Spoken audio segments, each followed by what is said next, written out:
Now today the nonlinear programming with inequality constraint. Now before going to the detail of KKT conditions, I will just talk more on the feasible direction and other things. That is why let me just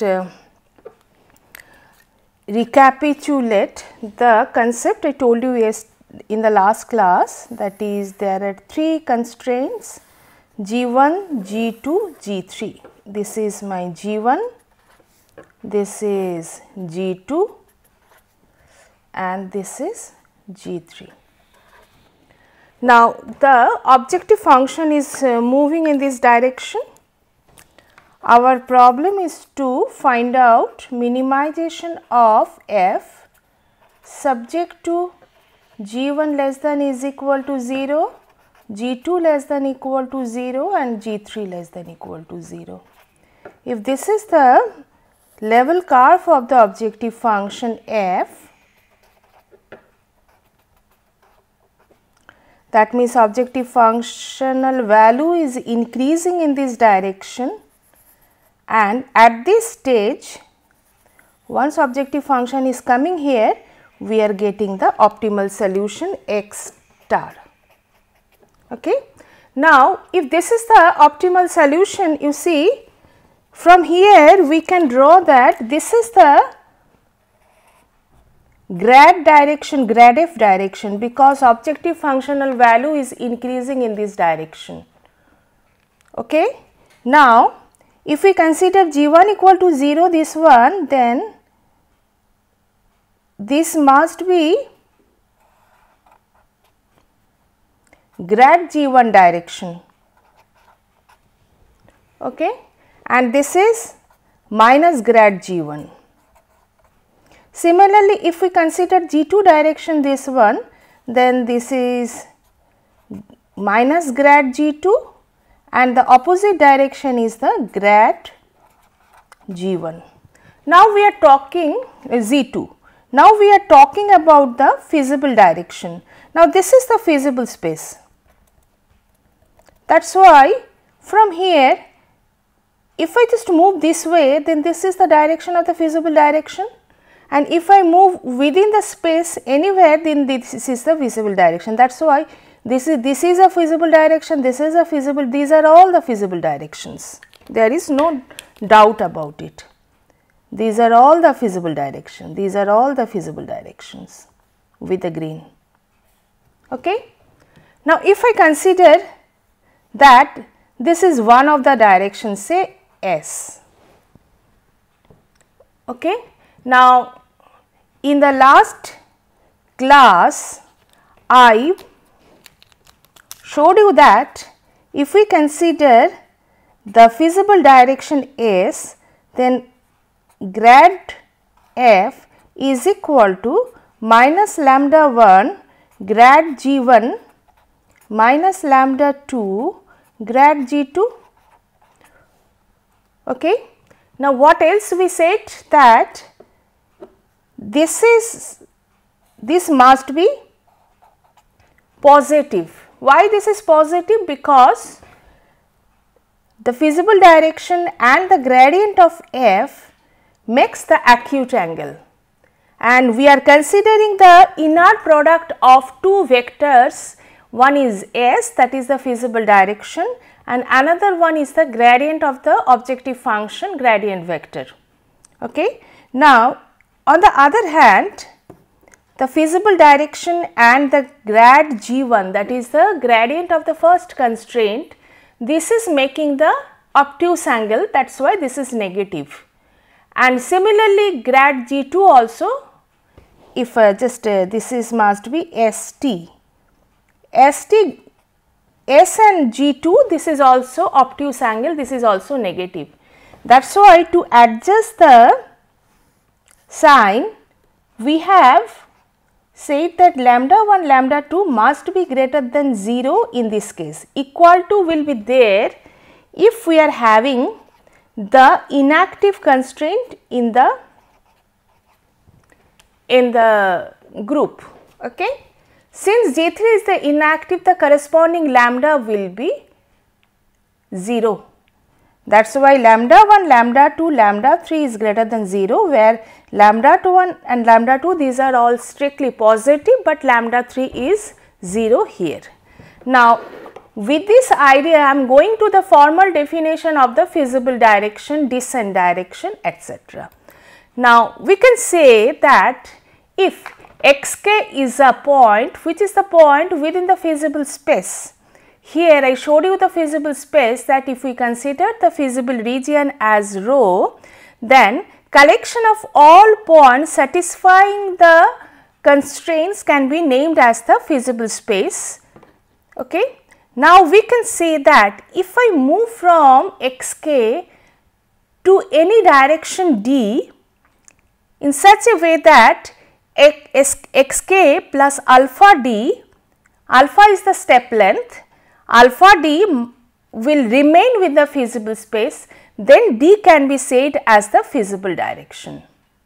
Okay? That means from the figure, if I just want to tell you, say this is my xk. Okay? Now, I am moving in this direction, this is the direction say d. And how far I will move? I will move with the step length alpha. That is why I am moving from xk to xk plus alpha d, where alpha will remain from 0 to alpha bar. Then this direction is the feasible direction. From xk, if I just go in this up to this point such that alpha is beyond this alpha value, just put me beyond the feasible space, then direction is the feasible direction, but we are not reaching to the feasible point. Okay, that is the definition of the feasible direction.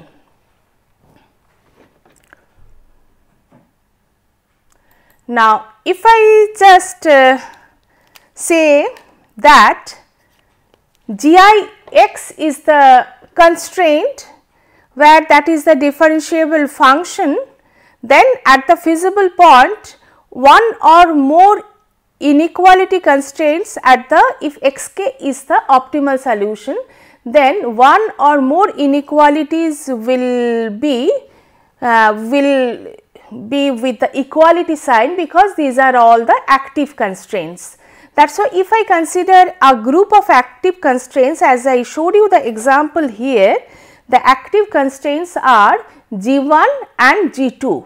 G3 is not the active constraint. Okay? That is why if I consider G1 and G2, then we can say at the point, optimal point, G1 equal to 0 and G2 is equal to 0, then only these are all the active constraints. Okay? Now, then we can say that if D is the feasible direction, then grad of GIT dot D must be less than 0, where I is in the group of active constraints. Okay? I showed you.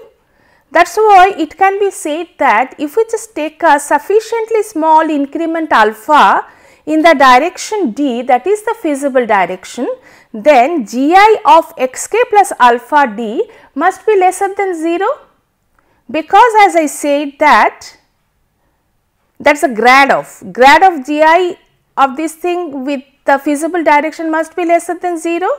That is why we can say that grad of GID is less than 0 if we consider all active constraints together. Then we can show that every constraint grad Gi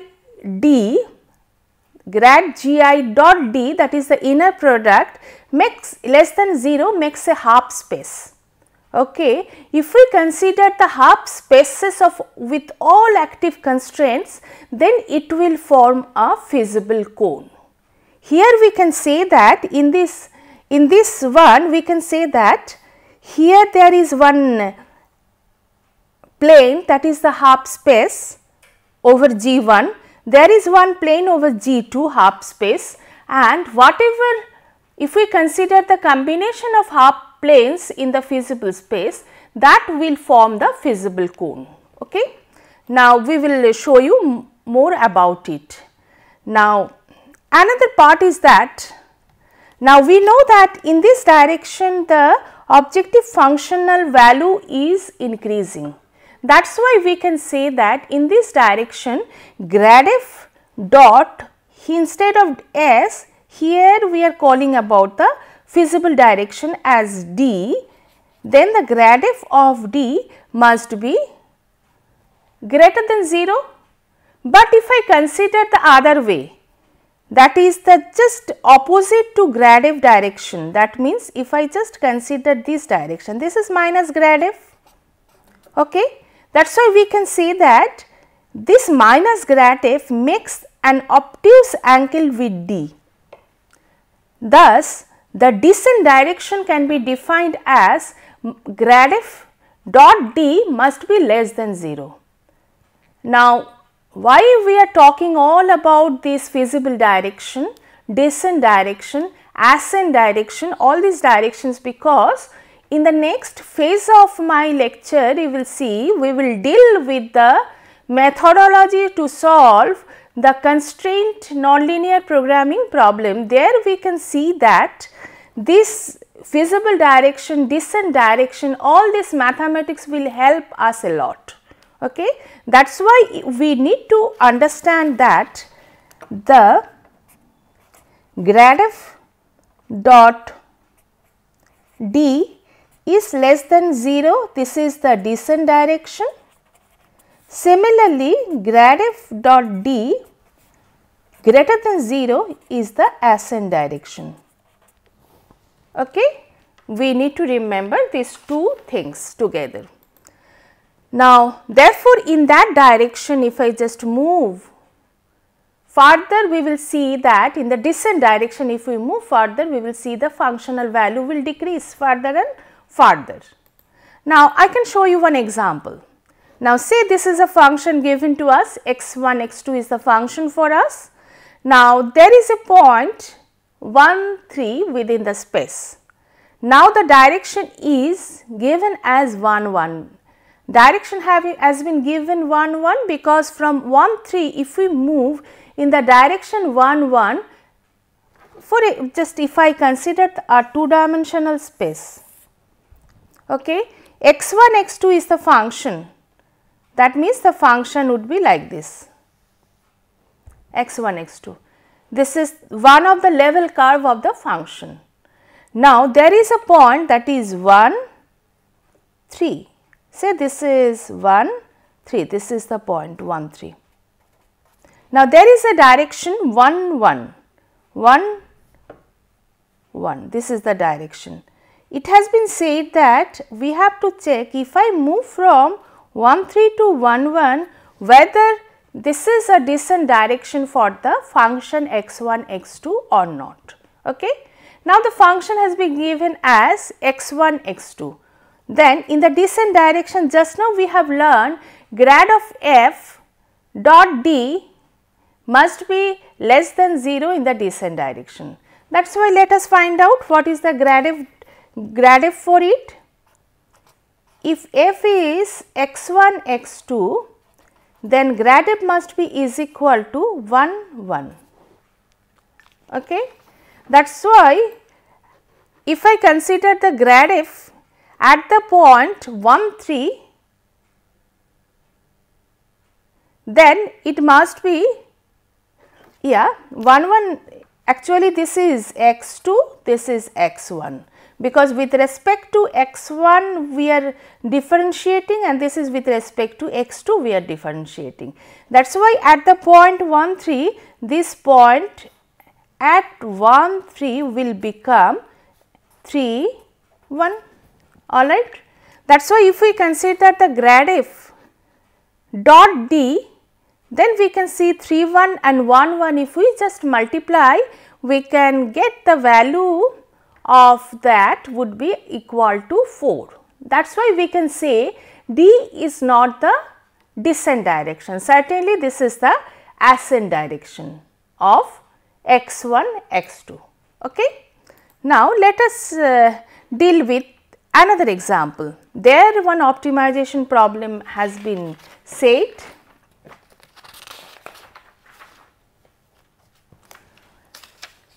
problem has been given as f is equal to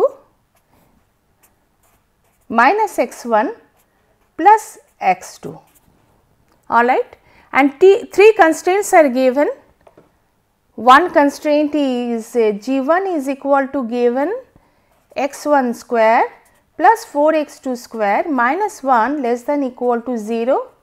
g2 has been given as minus x1 less than is equal to 0, rather x1 is greater than 0. To make it in the same direction, all the inequalities we can consider this way.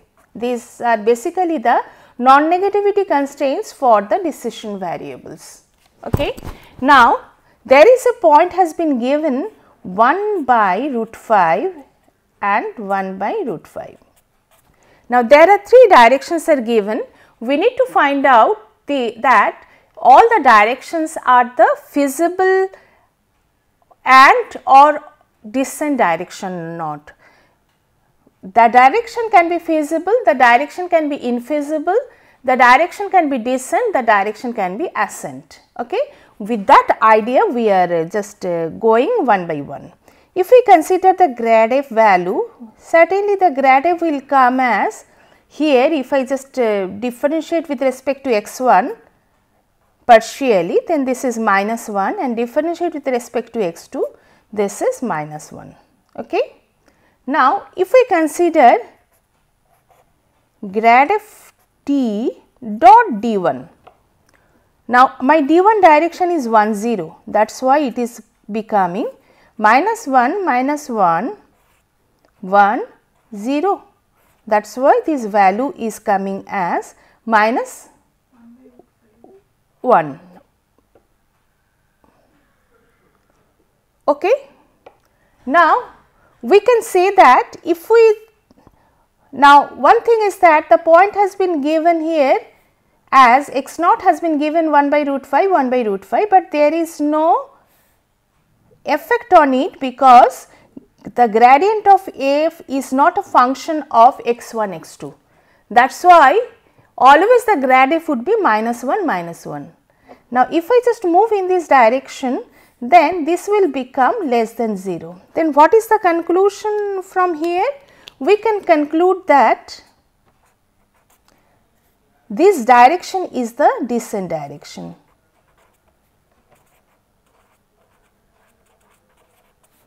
Because this is negative. All right. Let me do the same calculations for d2, d3 as well. Grad f d2 minus 1 minus 1, d2 direction is my 1 minus 0.5, then this is becoming minus 1 plus 0.5, that is why again this is coming as minus 0.5 less than 0. That is why again we can conclude that d2 is the descent direction.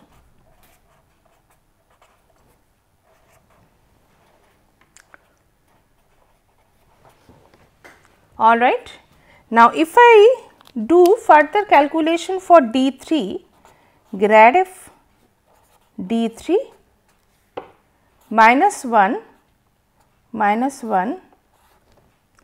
and 0 1, if we just consider, this is becoming 0 1, 0 minus 1 rather, okay, because d3, please consider d3 as 0 minus 1, not 0 1, all right.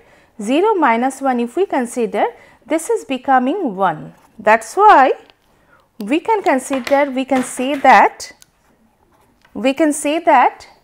d3 is ascent direction, not a descent direction. All right. Now, this is all about the descent or ascent direction, but we did not say about the feasible direction yet. Now, we need to check the feasible direction. One thing is that you see, if this is the point is there, now let us see which is the active constraints, because feasible direction can only be defined with respect to the constraint set.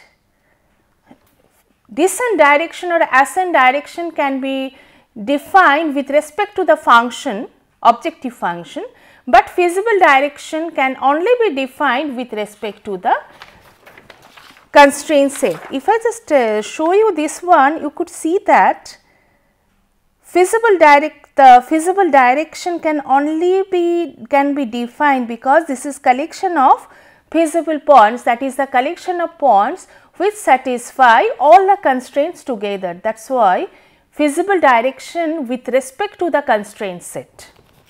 Okay. Now, if we see the constraint set, what we could see that this point, first of all, G2 is not an active constraint. G3 is not an active constraint. Is that? No, because minus 1 by root 5 is not being, we cannot say this is equal to 0, that is why this is not active. This is not active, but let us see whether this point is being satisfied with this or not. If I just substitute the values here, then we can say that 1 by 5 plus 4 by 5, that is x square, x1 square plus 4 x2 square minus 1, this is equal to 0. That is why we can conclude from here that G2 is the active constraint. G1 is the active constraint. If G1 is the active constraint, if we can prove that grad G1 dot D, that means grad G1 is making the obtuse angle with the direction of D, then we can say that you see, this is my grad G1. Okay. Now, grad G1 with this direction, it is making the obtuse angle. That is why if we can show that grad G1 it is making the obtuse angle, that is greater than 0, then we can say that D1 is the, Di is the feasible direction. If this is true, then we can say that Di is feasible direction. All right, let us see. Grad of G1 dot D1. Now, grad of G1 just now we have, we did not find it out. Grad of G1 is equal to 2x1 8x2. Okay.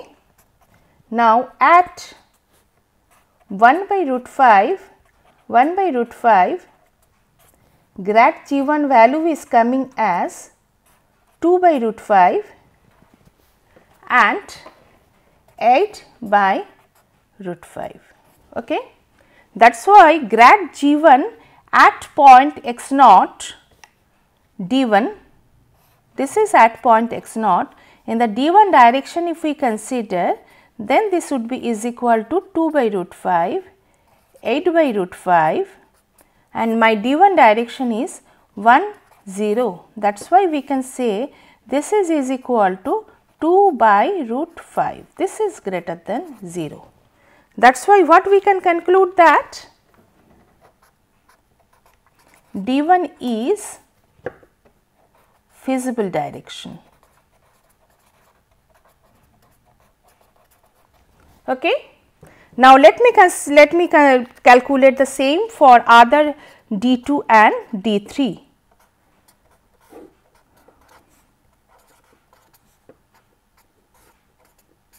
Two by root 5, 8 by root 5 and 1 minus 0.5. That is why it is coming 2 by root 5, okay, minus 4 by root 5. It is coming minus 2 by root 5. That is why this is negative.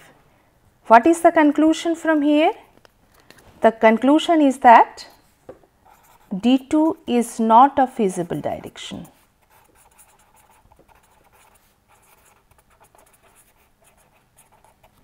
Let me do the same for D3.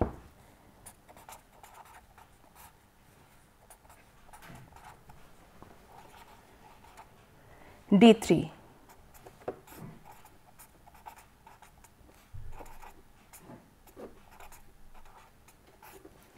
The D3 direction is 0 minus 1.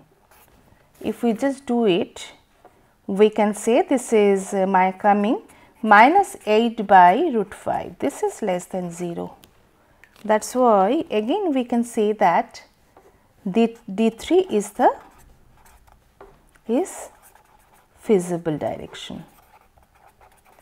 If we keep all together, in the previous case we could see that D1 is descent direction,